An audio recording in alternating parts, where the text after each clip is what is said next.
प्रशांत किशोर वो चेहरा है, पूरा बिहार मतलब उनकी तरफ देख रहा है, एनडीए देख रहा है, महागठबंधन देख रहा है, बिहार की जनता जो उनको वोट दे रहा है नहीं दे रहा है, जो उनके बातों का समर्थन कर रहा है नहीं कर रहा है, सब प्रशांत किशोर को देख रहे हैं। देखिए, प्रत्याशी बाद में गौण हो जाएंगे, आज मिला है तो आज उनकी चर्चा हो रही है, लेकिन कल के डेट में जो भी प्रभाव डालना है प्रशांत किशोर डालेंगे। अब तो भारतीय जनता पार्टी जिस भी राज्य में जिस छोटे दल से गठबंधन करती है उसकी अंगुली पकड़कर उसका बड़ा भाई बन जाती है।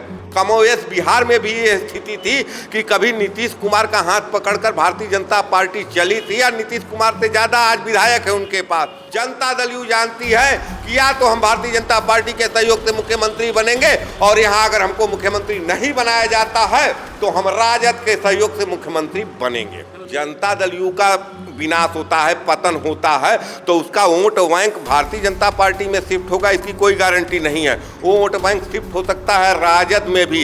इसलिए आज के तारीख में भारतीय जनता पार्टी की मजबूरी है कि जितने भी छोटे दल हैं जो उनके सहयोगी हैं बिहार में, उनका अस्तित्व बरकरार रहे। अगर उनका अस्तित्व खत्म होता है तो वोट बैंक शिफ्ट हो जाएगा राजद में। यही डर भारतीय जनता पार्टी को है। जदयू को पता है कि मुख्यमंत्री का चेहरा आज के तारीख में एनडीए के नीतीश कुमार ही हैं, और कल के डेट में अगर नीतीश कुमार फिर पाला बदलते हैं तो महागठबंधन में जाते हैं तो वहां भी मुख्यमंत्री ही रहेंगे। तो जनता दल यू एकदम निश्चिंत है कि हमारे चेहरे पर ही भारतीय जनता पार्टी चुनाव लड़ रही है।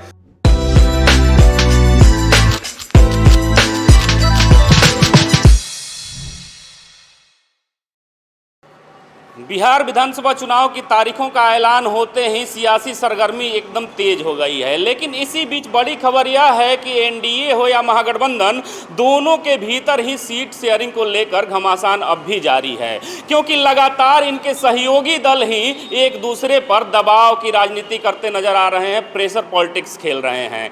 एक तरफ जहां एनडीए में भारतीय जनता पार्टी अपने सहयोगियों को मनाने के लिए लगातार मीटिंग पर मीटिंग कर रही है, वहीं प्रासंगिक तो यह नजर आता है पंकज कि नीतीश कुमार की पार्टी जेडीयू इन सबसे एकदम अलग है, शांत मौन बैठी हुई है। ऐसा क्यों हो रहा है? देखिए विश्वजीत, जहां तक जदयू की बात है, जदयू को पता है कि मुख्यमंत्री का चेहरा आज के तारीख में एनडीए के नीतीश कुमार ही हैं, और कल के डेट में अगर नीतीश कुमार फिर पाला बदलते हैं तो महागठबंधन में जाते हैं तो वहां भी मुख्यमंत्री ही रहेंगे। तो जनता दल यू एकदम निश्चिंत है कि हमारे चेहरे पर ही भारतीय जनता पार्टी चुनाव लड़ रही है। ये चुनाव भारतीय जनता पार्टी के साख का सवाल है, जनता दल यू के साख का सवाल नहीं है। सब कोई मान रहा है कि भारतीय जनता पार्टी जनता दल यू के अस्तित्व का समापन कर देगी, लेकिन जनता दल यू 20 साल से जितनी प्रासंगिक रही है आज भी इतनी प्रासंगिक बनी रहेगी। वो निश्चिंत है, क्योंकि एनडीए में चाहे हम बात कर ले जीतन राम मांझी के पार्टी की, चाहे हम बात कर ले उपेंद्र कुशवाहा की, चाहे हम बात कर ले चिराग पासवान का, सबका गठबंधन भारतीय जनता पार्टी से है। जनता दल यू इनको अपना गठबंधन का सहयोगी मानती ही नहीं है। शुरू से ही राजनीतिक विरोधाभास रहा है चिराग पासवान की पार्टी के साथ। जीतन राम मांझी का अस्तित्व ही जनता दल यू के तोड़कर हुआ है, तो ये सब नीतीश कुमार के लिए माने नहीं है, जनता दल यू के लिए माने नहीं रखते हैं।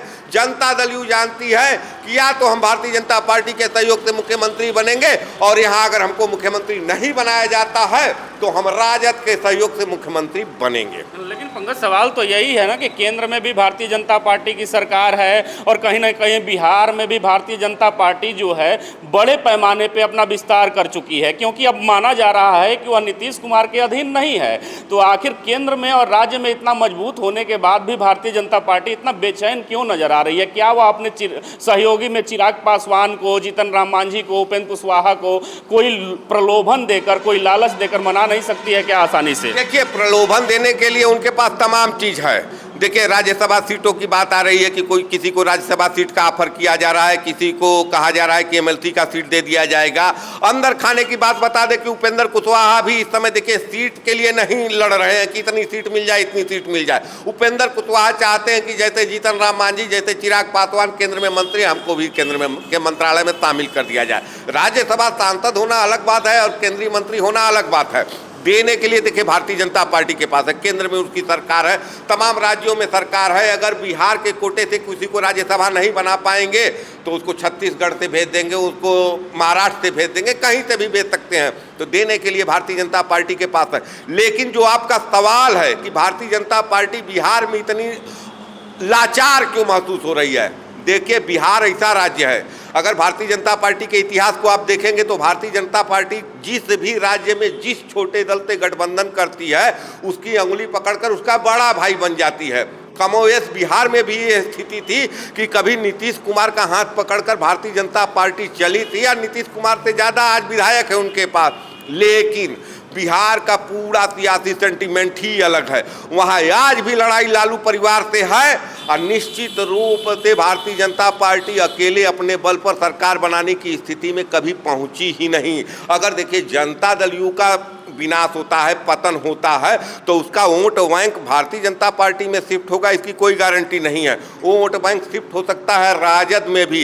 इसलिए आज के तारीख में भारतीय जनता पार्टी की मजबूरी है कि जितने भी छोटे दल हैं जो उनके सहयोगी हैं बिहार में, उनका अस्तित्व बरकरार रहे। अगर उनका अस्तित्व खत्म होता है तो वोट बैंक शिफ्ट हो जाएगा राजद में, यही डर भारतीय जनता पार्टी को है।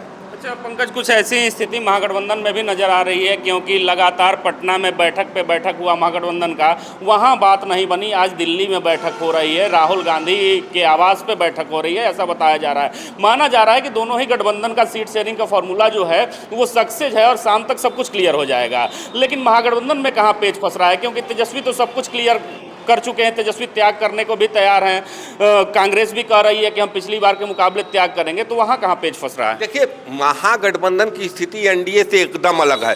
एक तरफ एनडीए है जहां उसका बिहार में सरकार है, केंद्र में सरकार है, डबल इंजन की सरकार चल रही है। वहां भारतीय जनता पार्टी केंद्र में है, वहां पर मतलब सहयोगियों को देने के लिए भारतीय जनता पार्टी के पास तमाम विकल्प मौजूद हैं। वहीं जदयू की बात कर ले तो राज्य सरकार का खजाना खोल दिया गया है। कहीं न कहीं जनता दल यू नीतीश कुमार की योजनाओं पर भरोसा कर रही है कि बिहार की जनता उनके योजनाओं को हाथों हाथ लेगी, उनको वोट देकर जिताएगी। लेकिन महागठबंधन की स्थिति अलग है।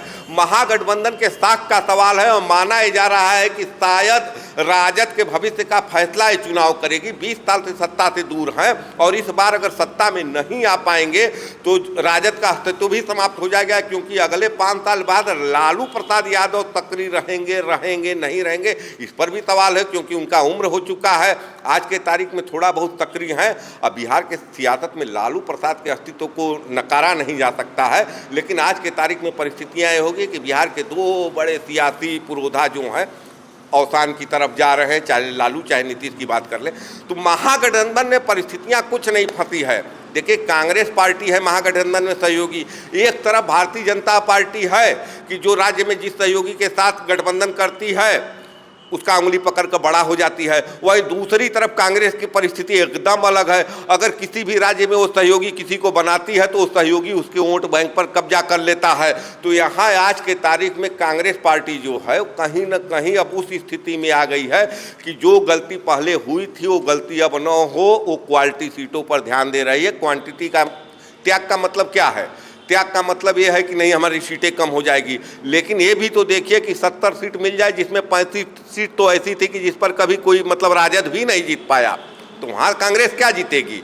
वहाँ हार है। तो आज की तारीख में देखिए महागठबंधन में राहुल गांधी थे नहीं देश में, कुछ इस वजह से भी, चूँकि कृष्णा अल्लावरू बात करने के लिए थे, कन्हैया कुमार थे, ये सब उतना अस्तित्व नहीं, चाहे राजेश राम की बात कर लें।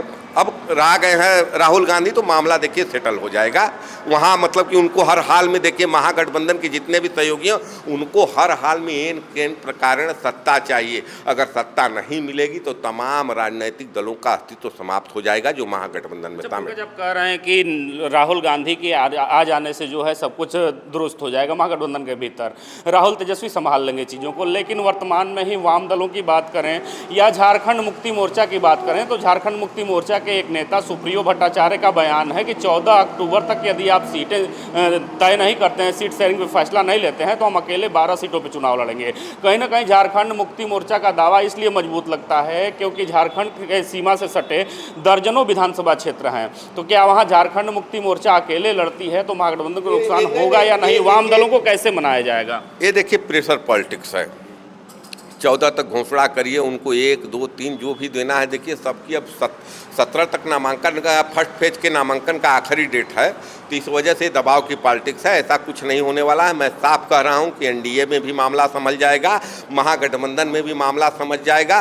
देखिए अब चुनाव के लिए पूरा जमीन तैयार है, चुनाव अब होने जा रहा है। ये जो सीट शेयरिंग का मामला था, भले ही पूरा मतलब कि ऑफिशियल अनाउंसमेंट नहीं हुआ, लेकिन अंदर खाने जो कुछ भी हो रहा होगा, निश्चित रूप से अब किसी के पास समय नहीं है कि कोई पाला बदल कर इधर से उधर हो जाए, कि साहनी बदल दें, वाम दल चले जाएंगे एनडीए के में नहीं न जाएंगे, और अकेले लड़ने पर किसका क्या हर्ष होगा सबको पता है। निश्चित रूप से नुकसान महागठबंधन को पहुंचा सकते हैं, लेकिन अपना कुछ फायदा होने वाला नहीं है। लेकिन अगर गठबंधन में शामिल होकर 1 विधायक बन जाए, 2 विधायक बन जाए, तो उसमें ज़्यादा समझदारी है और सारे लोग समझदारी दिखाएंगे। अब देखिए चुनाव के लिए ज़मीन तैयार है, बिहार में चुनाव होने जा रहा है। ये तो रहा एनडीए और महागठबंधन का सवाल। तीसरे विकल्प के रूप में जनसुराज है। जनसुराज ने 51 सीटों पे अपने प्रत्याशियों की घोषणा भी कर दिया है। बहरहाल आरोप भी लगे कि प्रशांत किशोर ने कुछ जगहों पे टिकट बेच दिया, लेकिन प्रशांत किशोर के जो 51 प्रत्याशी आए हैं उसमें कहीं ना कहीं वो शिक्षाविद भी शामिल हैं। हर वर्ग को ध्यान में रखकर वह टिकट दिया गया है। उसमें किन्नर समुदाय की भी एक प्रत्याशी हैं। तो प्रशांत किशोर के इस प्रत्याशियों की सूची के बारे में आपका क्या ख्याल है, कैसी सूची रहेगी इनकी? देखिए प्रशांत किशोर की जो सूची आई हुई है, प्रशांत किशोर निश्चित रूप से इस चुनाव को प्रभावित करते हुए दिख रहे हैं, लेकिन ये प्रत्याशियों के बल पर चुनाव नहीं प्रभावित कर पाएंगे। जो भी चुनाव प्रभावित करेंगे बिहार का, वो प्रशांत किशोर स्वयं करेंगे। प्रशांत किशोर वो चेहरा है, पूरा बिहार मतलब उनकी तरफ देख रहा है, एनडीए देख रहा है, महागठबंधन देख रहा है, बिहार की जनता जो उनको वोट दे रहा है नहीं दे रहा है, जो उनके बातों का समर्थन कर रहा है नहीं कर रहा है, सब प्रशांत किशोर को देख रहे हैं। देखिए प्रत्याशी बाद में गौण हो जाएंगे। आज मिला है तो आज उनकी चर्चा हो रही है, लेकिन कल के डेट में जो भी प्रभाव डालना है प्रशांत किशोर डालेंगे। अब कितने % डालेंगे, देखिए चुनाव परिणाम जब आएगा 14 नवंबर को, उस दिन स्पष्ट होगा। प्रशांत किशोर फैक्टर तो हैं, इनकार नहीं किया जा सकता है। वहाँ कोई भी प्रत्याशी जंतुराज का फैक्टर नहीं बनेगा। जंतुराज का फैक्टर सिर्फ और सिर्फ प्रशांत किशोर है। बहुत बहुत धन्यवाद पंकज। आज के चर्चा का केंद्र ही यही था कि सीट शेयरिंग को लेकर जो पेच फंसा हुआ है वह कब तक सुलझाया जा सकता है और किस तरीके से सुलझाया जा सकता है, यह देखना दिलचस्प होगा। बहरहाल इस बीच आपसे भी एक सवाल है कि एनडीए हो या महागठबंधन या फिर जनसुराज, तीनों में से किसकी बनेगी बिहार में सरकार, आप भी जवाब जरूर दीजिएगा।